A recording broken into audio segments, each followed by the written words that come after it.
Comment un chinois apprend le chinois? C'est ce qu'on va découvrir dans cette vidéo. D'après l'UNESCO, le chinois serait la langue la plus difficile à apprendre au monde. Et je vous le cache pas, je suis pas entièrement en désaccord avec ce qu'ils disent. Le chinois c'est clairement pas facile à apprendre. Surtout pour les occidentaux, la langue est genre complètement différente. C'est pas grave, aujourd'hui je vous dévoile comment un chinois apprend le chinois. Je suis né en France, mais mes deux parents sont chinois et ils m'ont appris à parler chinois dès mon plus jeune âge. Du coup j'ai pas eu besoin d'apprendre, fin de l'histoire. J'ai appris à parler chinois grâce à mes parents, ça c'est la vérité.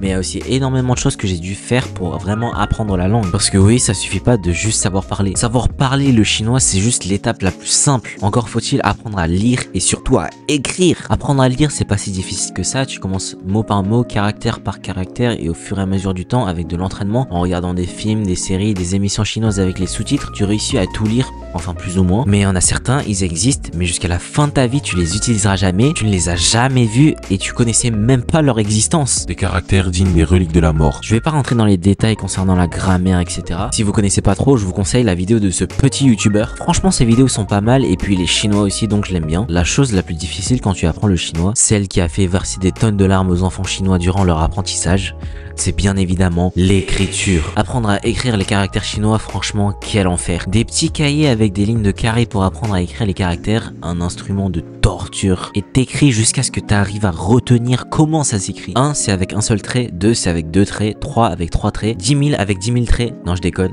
On n'est pas dans le plagiat ici. T'apprends à écrire l'eau, le feu, le bois, la terre. Il y a juste 3-4 traits, c'est simple et rapide. Et puis après, tu commences à apprendre des caractères un peu plus difficiles, avec un nombre de traits plus conséquent qui te demande 3 fois plus d'efforts, de temps, de crayon à papier. Vraiment, je le souhaite même pas à mon pire ennemi ça. Le pire, c'est que t'es obligé de te concentrer quand tu écris. Tu peux pas regarder un film ou des séries à côté parce que sinon t'arrives pas à les retenir. Je me rappelle encore quand ma mère me donnait plusieurs pages de caractères le matin à écrire et que je devais tout finir avant qu'elle rentre du travail. J'avais clairement pas envie d'apprendre, du coup j'ai développé des techniques. La technique la plus connue, c'est clairement celle de la division. Tu divises les caractères trait par trait, tu les écris séparément, comme ça tu vas beaucoup plus vite. Mais bon, cette technique n'est pas non plus sans risque, puisque si ta mère rentre du travail et qu'elle décide de vérifier si t'as bien retenu les caractères qu'elle t'a donné, mais que t'as utilisé la technique de la division, donc au final t'as rien appris, bah tu vas juste tout recommencer. J'avoue qu'en vrai mes parents ne m'ont pas trop forcé sur l'apprentissage du chinois, donc j'ai eu encore de la chance. Mais après au lycée j'ai fait ce qu'on appelle une section internationale chinois dans le 13e. J'avais littéralement 9 heures de cours de plus qu'un lycéen classique. On avait systématiquement cours le mercredi après-midi et le samedi matin. Vraiment un enfer. J'étais du coup obligé d'apprendre à écrire les caractères chinois puisqu'on avait souvent des contrôles. On avait des cours de littérature chinois, des cours de chinois classique et même des cours de maths en chinois. Et contrairement à ce qu'on pourrait croire, tous les chinois ne sont pas forts en maths. Les chinois de Chine, ok peut-être, mais moi en tant que chinois de France, j'ai suivi une éducation française. Je suis allé à l'école en France et tout. Jusqu'en 3e, j'ai toujours eu des facilités dans tous les cours. La facilité à assimiler les leçons et les cours. Du coup, j'ai jamais vraiment eu besoin de bosser pour avoir des 18 et tout. Et forcément, je suis arrivé en première, mes notes de maths ont fait une chute libre. Mais quand je vous dis chute libre, c'est que je suis passé d'une moyenne de 18 à une moyenne de... Enfin bref, c'est trop honteux. Je fais honte à mes gènes de chinois, donc clairement, je vais rien dire. Revenons-en au chinois, du coup, j'ai la chance de savoir parfaitement parler chinois, de savoir lire et écrire, mais pas à la main, au clavier. J'utilise les pinyin, donc l'alphabet qui permet de convertir les lettres en caractères chinois. C'est bien